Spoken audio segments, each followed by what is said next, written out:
le BTS NDRC, négociation et digitalisation de la relation client. En fait, c'est l'ex-BTS NRC auquel on est venu ajouter une nouvelle matière, une nouvelle compétence, la digitalisation. Aujourd'hui, la relation client a évolué. La relation physique, elle existe toujours, mais aujourd'hui, les réseaux sociaux et les sites web sont de plus en plus présents et en demande de la part des entreprises. Et donc, nous apportons cette nouvelle compétence à nos élèves pour répondre à cette demande professionnelle très appréciée. Donc, vous voyez qu'à partir du moment dans votre communication, il y aura vraiment échange, il y a réciprocité dans la communication, on gagne en efficacité. L'objectif de notre formation, c'est de former des jeunes à devenir des experts de la relation client, rentrer dans des compétences de négociation commerciale, donc faire de la vente, faire l'entretien de la relation à travers de la fidélisation et de l'entretien de satisfaction client. Dans le BTS, nous avons 3 pôles d'enseignement professionnel. Le premier enseignement professionnel concerne la négociation commerciale. Le deuxième enseignement professionnel va concerner donc la partie digitalisation et relations clients à distance. Et puis le troisième pôle, c'est l'animation réseau, où les étudiants vont apprendre en fait à gérer et à animer un réseau commercial de revendeurs notamment.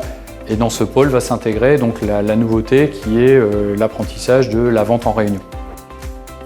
Cette formation m'apprend à parler à l'oral, à avoir de l'aisance. On travaille beaucoup sur des projets d'interaction entre les élèves, également avec les professeurs, ce qui est du coup un avantage dans le BTS.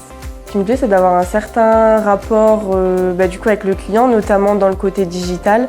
C'est un petit peu ma partie favorite avec la création des sites web, la création d'un blog également.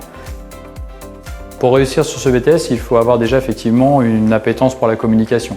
Il faut effectivement être plutôt ouvert, avoir envie de communiquer, ne pas avoir peur d'aller vers les autres. Ensuite, il faut maintenant avoir aussi une appétence importante pour le numérique.